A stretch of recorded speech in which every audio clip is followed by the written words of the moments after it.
কিছু মনে করবেন না বাবা, প্রকৃত কীর্তন আজ আর নাই। যার যা প্রাণে চাইছে তাই গাইছে, সাঁওতালি গাইছে, ভাটিয়ালি গাইছে, যা ইচ্ছা তাই গাইছে, কীর্তন নয়, সব খিচুড়ি হয়ে গেছে। আমরা যখন আসরে আসি, প্রত্যেকটি কীর্তনিয়া কীর্তন শুরু করার আগে বন্দনা করে না? আসর বন্দনা। বন্দনা মানে কি? বন্দনা মানে হে প্রভু, আমরা এই আসরে এসেছি তোমার গুণকীর্তন গাইতে, তাই তুমি তোমার সপার্ষদে এই আসরে এসো, তুমি এখানে বসো। এই যে ঘট পাতা হয়নি অধিবাস করে, এনে বসানো হয়নি যুগলকে, পঞ্চদত্তকে, এসো তুমি বসো, তোমার কীর্তন হবে, তুমি সব থেকে বেশি ভালোবাসো ভক্ত মুখে তোমার কীর্তন শুনতে, তা তুমি এসো প্রভু, তুমি বসো। তা এত বড় মুখ করে যে গৌর হরিকে এনে বসালে, এত বড় মুখ করে রাধা গোবিন্দকে সপার্ষদে এনে বসালে, সে তোমার ভাটিয়ালি শুনতে আসে নাই, সে তোমার বাউল শুনতে আসে নাই। বৈষ্ণব মহাজনগণের পদের এত অভাব হয়নি বাবা যে আমাদের অন্য গান ধার করে গাইতে হবে। সারা জীবন গাইলেও শেষ হবে না পদাবলীর পদ।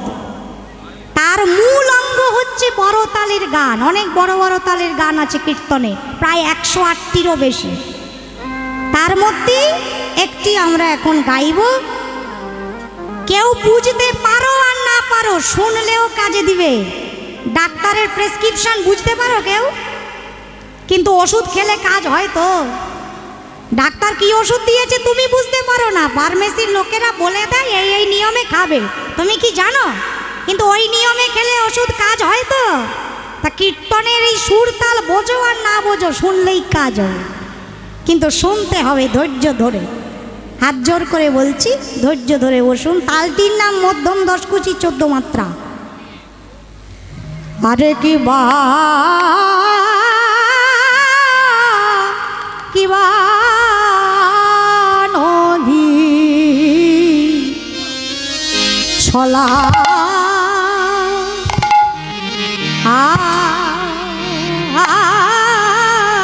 করি, আনহি ছলা করি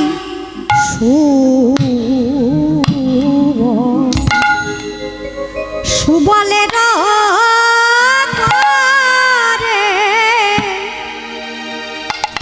করে ধরি রে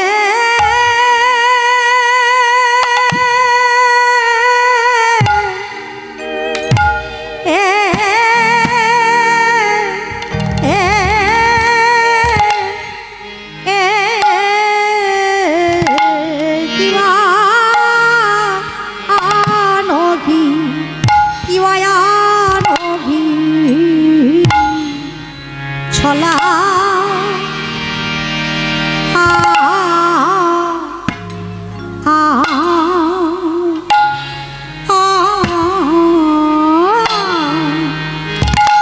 আনহি ছলা করি সুবলের কাটা সামনে নাগর আমার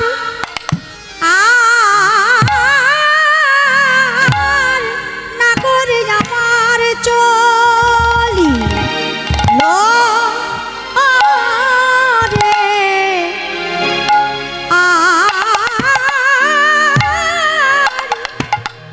সুবলের সখা এক সঙ্গে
বিনোদ খেলা খেলতে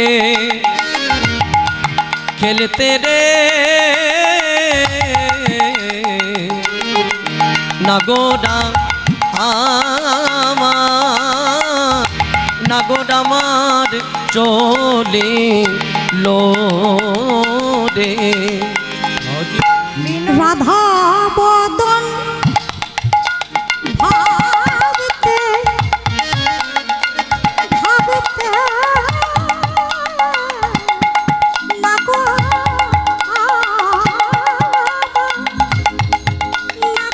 আমার চলিল রে। রাধা বদন ভাবতে ভাবতে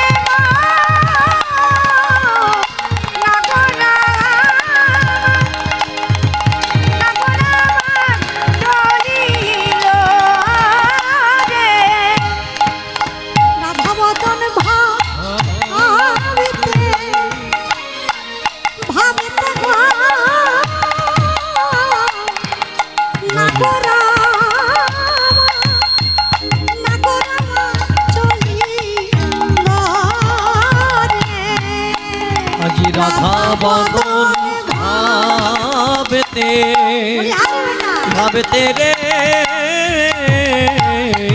নাগোডা আমার চলিল রে।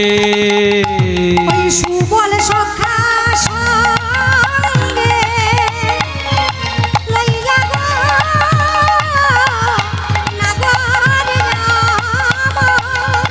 নাগর আমার চলিল রে। ওই সুবল সখা লইয়া আজে নাগোডা আমার চলিল রে।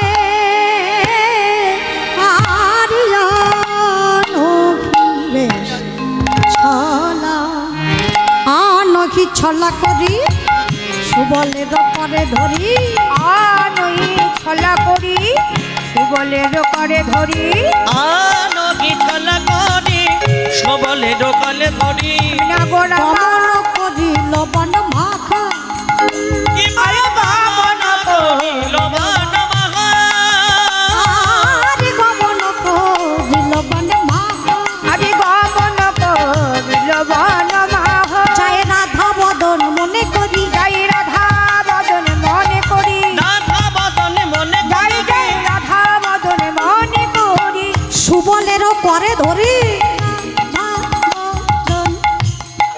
মনে করি আরে সুবলেরই কানে ধরি রাধা বদন মনে করি সুবলের করে ধরি রাধা বদন মনে করি সুবলেরই কানে ধরি ব্রজের পথ আলো করি রাধে করে ধরি আরে ব্রজের পথ আলো করি সকার কলে ধরি রাধা বদন মনে করি গমন করি লবণ মাহ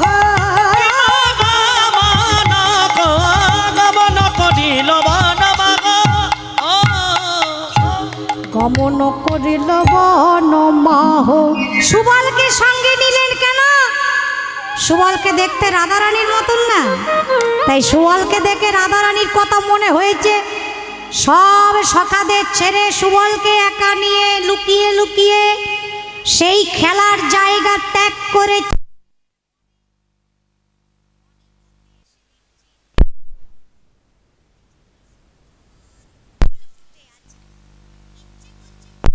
তুলে মালা গেতে কুঞ্জটাকে একটু সাজাই। তরু সব হেরি কুসুম তুহু তোরই কুসুম সব তোরগি হেরি কুসুম সব তোরগি তরু সব হেরি কুসুম তুহু তোরই। ফুল তুলছেন একটা একটা করে। যত নহি হার বানাই যত নই হার বানাই যত নহি হার বানাই যত নই হার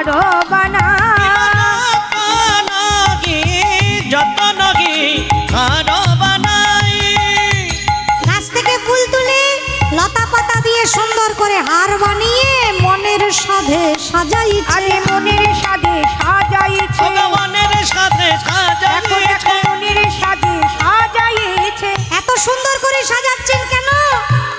কারণ আছে, রাই কিশোরী আসবে বলে মনের সাধে সাজাইছে। দেখো রাই কিশোরী আসবে বলে মনের সাজে সাজাইছে রাই কিশোরী আসবে বলে মনের সাথে সাজাইছে যত নহি হার বানায়, যত নহি হার বানাই যত নহি হার বানাই বানাই যতনই হার বানাই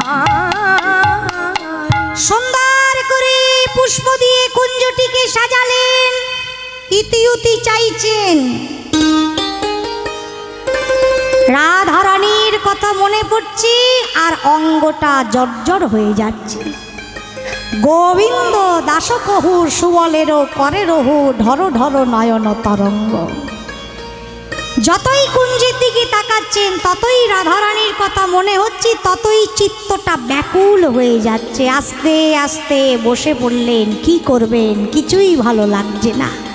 সুবল বলছি, কানাই যখন আসলাম বনে তখন তো ভালোই ছিলি, হঠাৎ করে এমন ঝিমিয়ে পড়ছিস কেন, কি হয়েছে আমাকে বল? শরীর খারাপ লাগছে? ঔষধ এনে দিব, বৈদ্য ডাকবো? কানাই বলছেন, এই ঔষধ তুই খুঁজে পাবি না, আমার যা ব্যাধি হয়েছে। তাহলে কি করতে হবে বল? তোকে এমন দেখে ভালো লাগছে না কানাই। কানাই বললেন, যা বলবো করতে পারবি? হ্যাঁ, কেন পারবো না, বল না। সুবল, আমার হাত ধরে একটু রাধা কুণ্ডের তীরে নিয়ে চল না। চল না গোবিন্দের যখন মনে দুঃখ হয়, রাধারানীর কথা মনে পড়ে, রাধা কুণ্ডে গিয়ে বসে থাকেন। সমগ্র বৈষ্ণব জগতের ভজনের স্থানই হচ্ছে রাধাকুণ্ড। হরি বল হরি বল। কারণ গৌড়ীয় বৈষ্ণবগণের ভজনের রীতি কি, একা গোবিন্দ ভজন নয়, যুগল ভজন। কেমন করে যুগল ভজবো? সখীগণের অনুগত হয়ে রাধা গোবিন্দের সেবা, এটি হচ্ছে আমাদের ভজনের মূল। সেইটি শিখব কি করে? জায়গাটি হচ্ছে রাধাকুণ্ড। ওখানেই বসে ভজন করেছেন অগণিত ভক্তগণ। আহার নাই, নিদ্রা নাই, ঘর নাই, বাসস্থান নাই, পড়ে আছেন রাধাকুণ্ডের তীরে। আমাদের ছয় গোস্বামীর অন্যতম শ্রীল রঘুনাথ দাস গোস্বামী পাদ ভজন করেছেন। এখনো তার সমাধি মন্দির আছে রাধাকুণ্ডের তীরে। একমাত্র রাধারানীর করুণার দ্বারাই গোবিন্দ লাভ সম্ভব, নচেত নয়, কেউ পারবে না।